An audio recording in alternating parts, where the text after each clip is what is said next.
Tepeyac Leadership was born about 8 years ago at the Diocese of Phoenix. It is really the brainchild of Bishop Thomas Olmsted, who's now the Bishop Emeritus of Phoenix. At the time I was serving God and Bishop through service of the Diocese of Phoenix.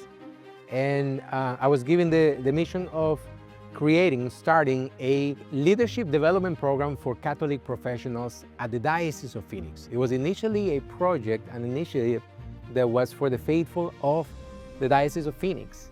But after we graduated the first generation of the program in 2018, Bishop Olmsted and I realized that we had something special on our hands, something unique within the context of the Catholic Church. So he gave me his blessing, and we took the program outside of the diocese, and it became its own entity, its own non-profit organization, Catholic Apostolate.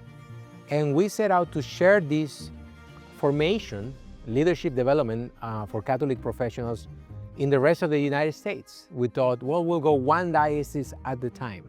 About a year, 2 years later is when the pandemic happened. And what happened is that, like any other organizations, we were forced to take the program online, to go virtual. And without us knowing, with the turn of a switch, we became global.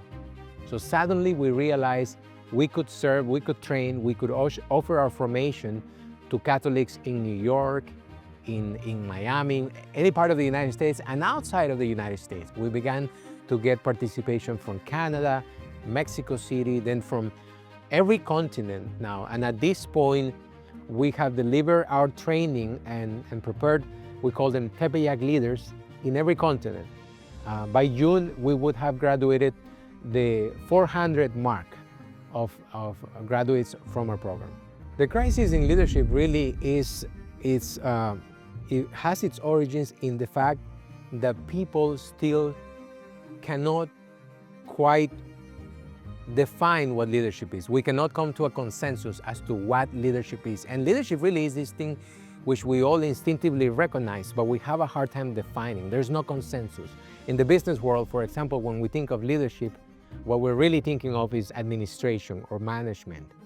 In the Catholic world, when we think of leadership, we often think of the hierarchy of the church, the Pope, the cardinals, the bishops, and lay Catholics have a hard time seeing themselves as leaders.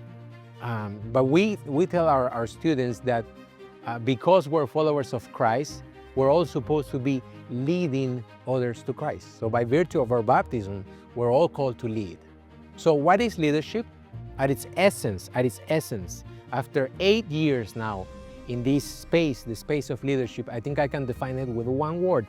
And it really is a simple, but I think it's the definition for leadership comes down to service.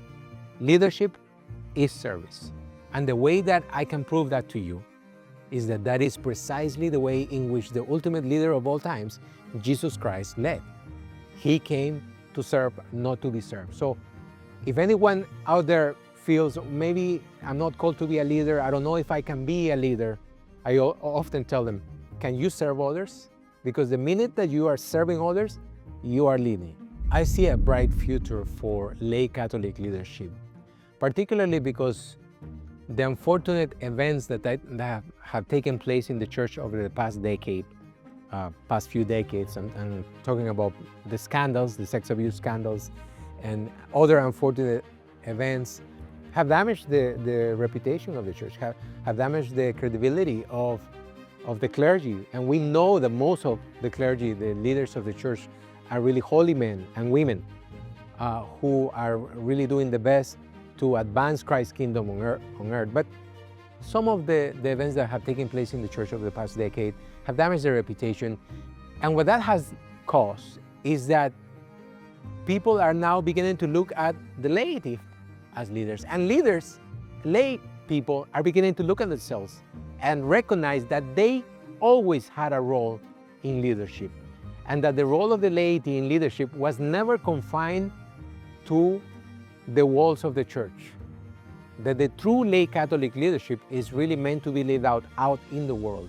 So I see a bright future because we live in a very complex society. We live in I believe we live in a post-Christian era. There's no longer a Christendom. We're living in the ruins of Christendom today.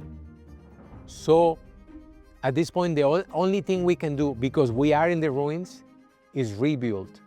So I am very hopeful. I'm very hopeful that the laity today will seize the opportunity to rebuild the Christian civilization for the 21st century.